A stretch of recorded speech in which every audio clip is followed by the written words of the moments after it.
নমস্কার, আমি সুচেতা। চ্যানেল গল্প অবসরে আপনাদের সকলকে স্বাগত। আজকে আমি পাঠ করে শোনাতে চলেছি সত্যজিৎ রায়ের লেখা একটি ছোট গল্প, অপদার্থ। আশা করি গল্পটি আপনাদের ভালো লাগবে। যদি গল্পটি ভালো লাগে তবে অবশ্যই চ্যানেলটিকে একটু সাবস্ক্রাইব করবেন এবং গল্পটিতে একটি লাইক দেবেন। তবে শুরু করা যাক আজকের ছোট গল্প, অপদার্থ।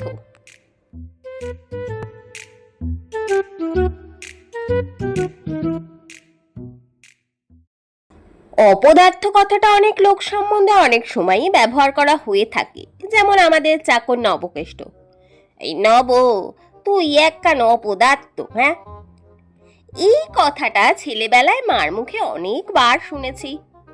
নব কিন্তু কাজ ভালোই করত, দোষের মধ্যে সে ছিল বেজায় ঘুম কাতুরে। দিনের বেলা প্রায়ই একটু টেনে ঘুম দেওয়ার ফলে বিকেলে চায়ের জলটা চড়াতে 4টের জায়গায় হয়ে যেত ওই 4:30। কাজেই মা যে অপবাদটাকে দিতেন সেটা ছিল রাগের কথা। কিন্তু সেজ কাকার বেলায় অপদার্থ কথাটা যেরকম রাগসই ছিল সেরকম আর কারুর বেলায় হয়েছে বলে আমার অন্তত জানা নেই। সেজ কাকা মানে যার ভালো নাম ক্ষেত্রমোহন সেন, ডাকনাম খেতু। বাবারা ছিলেন 5 ভাই। বাবাই বড়, তারপর মেজো, সেজো, সোনা আর ছোট। 5-এর মধ্যে সেজো বাদে আর সকলেই জীবনে প্রতিষ্ঠা লাভ করেছিলেন। বাবা ছিলেন নামকরা উকিল, মেজো সম্মানিত অধ্যাপক, সংস্কৃত আর ইতিহাসে ডাবল MA। সোনা ব্যবসা করে কলকাতায় 3খানা বাড়ি তুলেছিলেন, আর ছোট কালোয়াতি গানে বড় বড় মুসলমান ওস্তাদদের বাহবা আর 36টা সোনার উপর মেডেল পেয়েছিলেন ধনী সমজদারদের কাছ থেকে। আর সেজো কাকা, তাকে নিয়েই এই গল্প, তাই তার কথাটা এক কথায় তো বলা যাবে না। সেজো কাকার জন্মের মুহূর্তে নাকি ভূমিকম্প হয়েছিল। অনেকের মতে সেই কারণেই নাকি তার ঘিলুতে জট পাকিয়ে যায় আর তার এই দশা। হাম আর চিকেন পক্স একবার না একবার প্রায় সব শিশুদেরই হয়। সেজো কাকার এই দুটো তো হয়েই ছিল, সেই সঙ্গে কোনো না কোনো সময় হয়েছিল হুপিং কাশি, ডিপথেরিয়া, ডেঙ্গু, এক্সিমা, আসল বসন্ত। শিশু বয়সে 7 বার কাঁদতে কাঁদতে হিচকি উঠে নীল হয়ে সেজো কাকা অজ্ঞান হয়ে গিয়েছিলেন। 7 বছর বয়সে সেজো কাকার মধ্যে সেই তোতলামও দেখা যায়, আর 9.5 বছর বয়সে পেয়ারা গাছ থেকে পড়ার সঙ্গে সঙ্গে সে তোতলামও সেরেও যায়। এই পতনের ফলে সেজো কাকার গোড়ালি ভেঙে যায়। ডাক্তার বিশ্বাস সেটাকে ঠিক মতো জোড়া দিতে না পারায় সেজো কাকাকে সামান্য খুঁড়িয়ে হাঁটতে হতো, আর এই খোঁড়ানোর জন্য তার আর খেলাধুলো করা সম্ভব হয়নি। হাতের টিপের অভাবে ক্যারাম, আর মাথা খেলে না বলে হয়নি তাসপাশাও। সেজো কাকা স্কুলে ভর্তি হয়েছিলেন ঠিকই, কিন্তু পর পর 3 বার FA পরীক্ষায় ফেল হবার পর ওর বাবা মানে আমার ঠাকুর দাদা নিজেই ওর পড়াশুনো বন্ধ করে দেন। বলেন, খেতু, তুই যখন একেবারেই অপদার্থ, তখন তোর এডুকেশনের পেছনে খরচ করা মানে হলো টাকা জলে দেওয়া। তবে গলগ্রহ হয়ে থাকতে দেওয়া তো চলে না। তুই এক কাজ কর, তুই আজ থেকেই ওই ভোম্বলের সঙ্গে বাজারে যাবি, বুঝলি? মাছ, মাংস, শাকসবজি এইসব কিছু চিনে টিনে নিবি। আর শোন, তারপর থেকে সংসারের বাজারটা তুই করবি। হ্যাঁ। ভোম্বল কাকা হলেন বাবার এক দূর সম্পর্কের ভাই। আমাদের বাড়িতে থেকেই পড়াশুনো করেছেন, মানুষ হয়েছেন। সেজো কাকা বেশ কিছুদিন বাজারে গেলেন ভোম্বল কাকার সঙ্গে। তারপর একদিন, সেদিন ওই বাড়িতে লোক খাবে, ঠাকুরদা সেজো কাকার পকেটে 2 10 টাকার নোট গুজে দিয়ে বললেন, কিরে খেতু, শোন, দেখি দেখি তুই কেমন জিনিসপত্র চিনেছিস। হ্যাঁ, আজ যা, আজ বাজারের ভার তোর ওপরে নে, রাখ এটা। সেজো কাকাকে দিয়ে বাজার আর হলো না, কারণ কাকার পাঞ্জাবির পকেটে ফুটো, নোট 2খানা বাজারে পৌঁছানোর আগেই পথে কোথায় পড়ে পড়েছে। এরপর থেকে কি আর কাকাকে ট্রাস্ট করবে? আমার প্রথম স্মৃতিতে সেজো কাকার বয়স 33 আর আমার 3। কালী পুজোর দিন সন্ধ্যাবেলা ঘটনাটা মনে আছে কেন, সেটা আর একটু বললেই বোঝা যাবে। সেজো কাকা বারান্দার মেঝেতে হামাগুড়ি দিচ্ছেন আর আমি তার পিঠে চড়ে ঘোড়া ঘোড়া খেলছি। পাশের বাড়ি থেকে হঠাৎ একটা জ্বলন্ত উড়ন তুবড়ি এসে বারান্দার তক্তপোষের ওপর পড়তেই সর্বনাশ বলে সেজো কাকা শটান উঠে দাঁড়ালেন। তার ফলে আমি পিঠ থেকে ছিটকে পড়লাম শান বাঁধানো মেঝেতে, আর সঙ্গে সঙ্গে মাথা ফেটে রক্তারক্তি কাণ্ড। সেদিন অবশ্যই সেজো কাকাকে ভয়ঙ্কর সব কথা শুনতে হয়েছিল বাড়ির প্রায় সকলের কাছ থেকেই। আমার কিন্তু একটু দুঃখ হয়েছিল কাকার জন্য। কেউ তাকে গ্রাহ্য করে না, এমনকি মানুষের মধ্যেই ধরে না। হ্যাঁ, তাই বয়সের সঙ্গে সঙ্গে আমার কাকার ওপর একটা মায়া পড়ে গেছিল। মাঝারি হাইট, মাঝারি রং, মুখে সব সময় একটা খুশি আর দুঃখ মেশানো ভাব। মনে হতো সব মানুষেরই বুদ্ধি হবে, সব মানুষই করিতকর্মা হবে। তার মানে কি? শহর ভর্তি এত লোকের মধ্যে যদি একটা লোক সেজো কাকার মতো হয়, তাতে দোষ কি? আমি তাই ফাঁক পেলেই তার একতলার কোণের ঘরটায় গিয়ে সেজো কাকার সঙ্গে বসে গল্প করতাম। কদিন গিয়েই এটা বুঝেছিলাম যে সেজো কাকাকে গল্প বলতে বলে কোনো লাভ নেই, কারণ তার কোনো গল্পই শেষ পর্যন্ত মনে থাকে না। তারপর কি হলো সেজো কাকা? তারপর তারপর এই দাঁড়া তারপর তারপর তারপর তারপর তারপর গলার স্বর তারপর বলতে বলতে ক্রমে দম ফুরোনো হারমোনিয়ামের মতো ক্ষীণ হয়ে আসে। সেজো কাকা গল্প থেকে গুনগুন বেসুরো গানে চলে যান। শেষটায় গানও ফুরে গিয়ে সেজো কাকার মাথাটা ঘুমে ঢুলতে থাকে। বুঝতে পারি এই গল্পের বাকি অংশ মনে করার মেহনত কাকার পোষাচ্ছে না। তাকে সেই অবস্থায় রেখেই আমি পা টিপে টিপে ঘর থেকে বেরিয়ে আসি। সেজো কাকা আর ডাকেনও না। আমার যখন বছর 12 বয়স, তখন একদিন তার ঘরে গিয়ে দেখি তিনি একটা মোটা বই খুলে খুব মনোযোগ দিয়ে পড়ছেন। জিজ্ঞেস করাতে বললেন আয়ুর্বেদের বই। বললাম, ও বই পড়ে কি হবে সেজো কাকা? কাকা খুব একটু গম্ভীরভাবে বললেন, এটাও তো একটা ব্যারাম, তাই না? কোটা?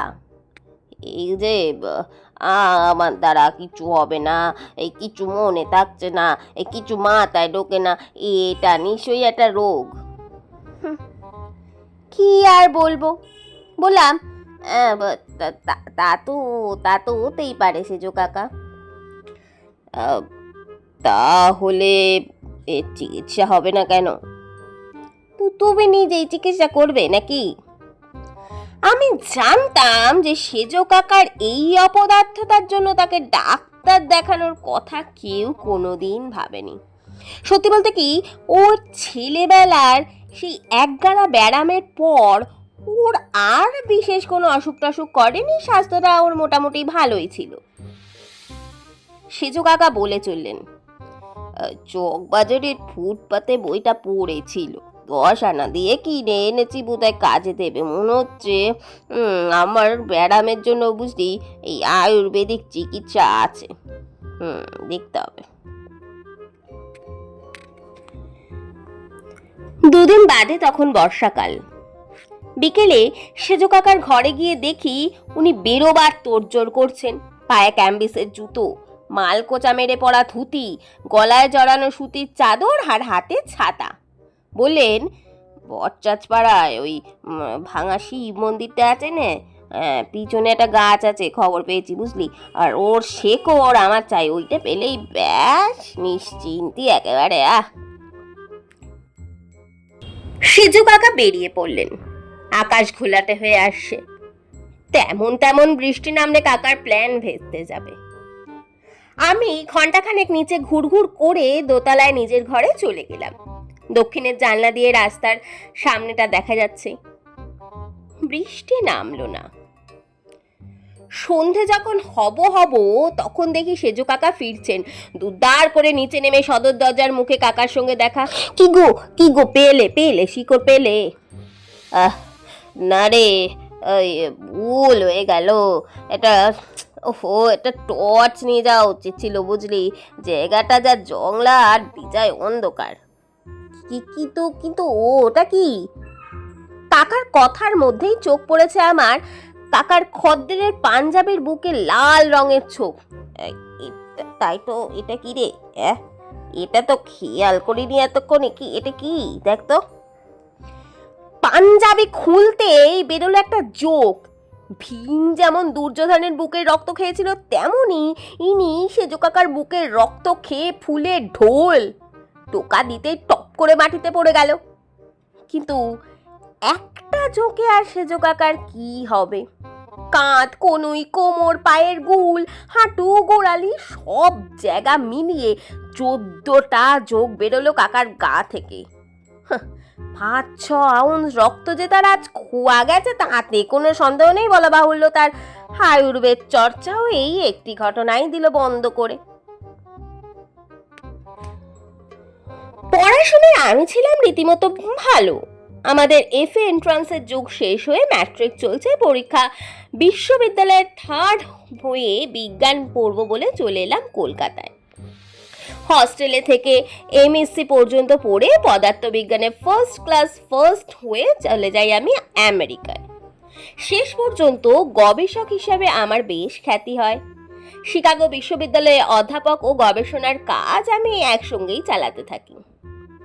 বাইরে থাকার ফলে সেজো কাকার সঙ্গে যোগসূত্র ক্ষীণ হয়ে এসেছিল।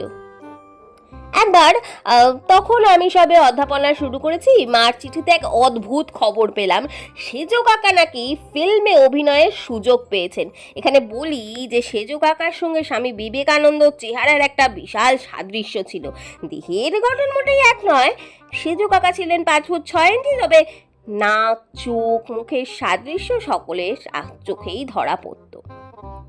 পরমহংসদেব সম্বন্ধে একটা ফিল্ম তোলা হবে এবং তাতে বিবেকানন্দের ভূমিকা আছে খবর পেয়ে সেজো কাকা নাকি সরাসরি প্রযোজকের সঙ্গে দেখা করে অভিনয় করার ইচ্ছা প্রকাশ করেন।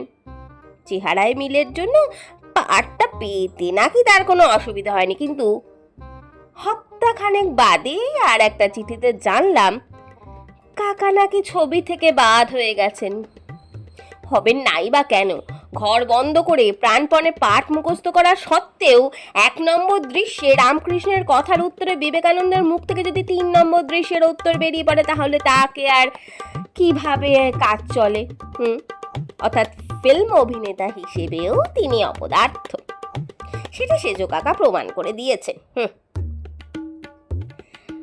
আমার যখন 48 বছর বয়স, তখন শিকাগোতেই আমার ছোট ভাইয়ের একটা চিঠিতে জানি যে সেজো কাকা এক সাধু বাবার শিষ্য হয়ে কোয়েম্বাটুর চলে গেছেন। গত বছর ডিসেম্বরের গোড়ায় আমার ছোট কাকার মেয়ে কাকুলির বিয়েতে আমাকে কলকাতা আসতে হয়, সঙ্গে আমার স্ত্রী আর আমার 2 মেয়ে। তারা দুজনেই পুরোপুরি আমেরিকায় মানুষ। ইতিমধ্যে সেজো কাকার কোনো খবরই পায়নি। তাই কলকাতায় এসে যখন শুনলাম উনি শহরেই আছেন এবং বহাল তবিয়াতে আছেন, তখন স্বভাবতই তাকে একবার দেখার জন্য মনটা উৎসুক হয়ে উঠল। আমার বয়স তখন ওই 60, তাই সোজা হিসেবে সেজো কাকার 90। আমি ধরেই নিয়েছিলাম যে ইতিমধ্যে প্রবাসেই কাকার দেহান্ত ঘটেছে। শুনলাম ফান রোডে তার ভাগ্নে অর্থাৎ আমার ছোট পিসিমার ছেলে ডাক্তার রণেশ গুপ্তর বাড়িতে এসে তিনি উঠেছেন এই মাস 3 হলো। আরও শুনলাম যে ধর্মকর্ম ব্যাপারটা মোটেই তার ধাতে সয়নি। 10 বছরেও ইডলি দোসায় অভ্যেস হয়নি। রোজ আটপেটা খেয়ে ওজন নাকি প্রায় 30 কিলো কমে গেছে। আমি এসেছি শুনে তিনি তার ভাগ্নে ডাক্তারকে বলেছেন, ঝন্টুকে এই বলিস একবার যেন এসে আমার সঙ্গে দেখা করে যা, বলিস। এক রবিবার সন্ধ্যায় গিয়ে হাজির হলাম ফান রোডে। লোডশেডিং চলছে। দোতলার একটি ঘরে টিমটিমে মোমবাতি জ্বালিয়ে টাকিয়ায় ঠেস দিয়ে খাটের ওপর বসে আছেন সেজো কাকা। একটা মটকার চাদরের ওপর গলায় প্যাচ দিয়ে জড়ানো সবুজ মাফলার। কাকাকে দেখলে চেনা যায় বটেই, এবং বলতেই হবে বয়সের পক্ষে রীতিমতো মজবুত চেহারা। মাথার চুল সব পাকা ঠিকই, কিন্তু এখনো যে চুল আছে সেটাই বড় কথা। আমায় দেখে হাসিতে মুখ ফাঁক হওয়াতে অরিজিনাল দাঁতও চোখে পড়ল ডজন খানেক। আর যখন কথা বেরোলো তখন দেখলাম গলার স্বর ক্ষীণ হলেও কথায় বেশ তেজ আছে। তেজ কাকার মধ্যে আগে দেখিনি তো কখনো। তিনি যে সকলের বয়োজ্যেষ্ঠ তাকে আর কারুর কাছে মাথা নোয়াতে হয় না, এই বোধ হয়তো তার মেজাজে একটা ভারী কি ভাব এনে দিয়েছেন। কিরে ছোট মার্কিন মুলুকে গিয়ে কি করা হচ্ছে শুনি? আমার কাজের কথাটা যথাসম্ভব বিনয়ের সঙ্গে বললাম। পদার্থ বিজ্ঞান গবেষণা, তা লোকে মান্যি করে? আমার ৭৭ বছরের পিসিমা গলা সপ্তমে চড়িয়ে আমার বিনয়কে ফুৎকারে উড়িয়ে দিয়ে জানিয়ে দিলেন আমার খ্যাতির কথা। বটে, তা নোবেল প্রাইজ পেয়েছিস কিনা সেটা তো বল আগে। হ্যাঁ, হালকা হেসে মাথা নাড়লাম। তবে আর কিসের পড়াই, একেবারে অপদার্থ। আমি এই গুতো ঠেলা সামলাতে না সামলাতে সেজো কাকার বাক্যস্রোত আমাকে নাকানি চোবানি খাইয়ে দিলে। তুই তো যাই হোক ভিন মুল্লুকে পালিয়ে বাঁচলি। আমি ভাবলুম কলকাতায় গিয়ে একটু সুবাস্তি মিলবে।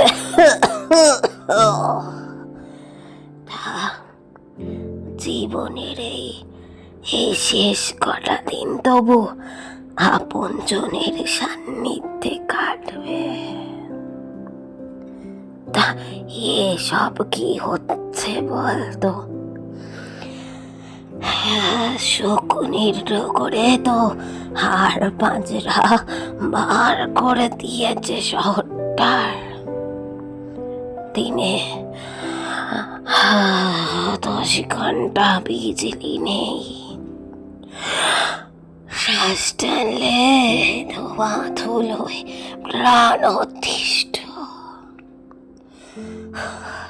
জিনিসপত্রের যাদর উদরের স্বাদ মিটিয়ে ভালো মন্দ যে একটু খাবো তার জো নেই। তোর অপদার্থ সব অপদার্থ। সেদিন বুঝলাম যে সেজো কাকার ওপর থেকে আমার পুরনো টানটা এখনো যায়নি, কারণ তার কথাগুলো শুনে আমার মনটা প্রসন্ন হয়ে উঠল। মনে হলো আমরা বোধহয় একদিন ভুল করে এসেছি। উল্টোই ভেবে এসেছি আসলে কাকালা দিব্যি সুস্থ স্বাভাবিক মানুষ, আমরা শুধু দুনিয়াটাই অপদার্থ। কিন্তু কথাটা যে ঠিক নয় সেটা সেজো কাকাই প্রমাণ করে দিলেন কয়েকদিনের মধ্যে। এক সকালে ছোট পিসিমার বাড়ি থেকে ফোন এলো যে সেজো কাকা ভোর রাতে ইহলোক ত্যাগ করে চলে গেছেন, আর যাওয়ার দিনটাও মোক্ষম বেঁচেছেন কাকা, কারণ সেদিনই সন্ধ্যায় গোধূলি লগ্নে আমার ভাগ্নির বিয়ে।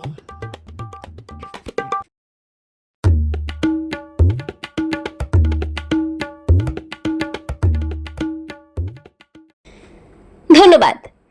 শেষ হলো আজকের ছোট গল্প অপদার্থ। আশা করি গল্পটি আপনাদের ভালো লেগেছে। যদি গল্পটি ভালো লাগে তবে অবশ্যই গল্পটিতে একটি লাইক দেবেন এবং চ্যানেলটিকে সাবস্ক্রাইব করবেন। নমস্কার।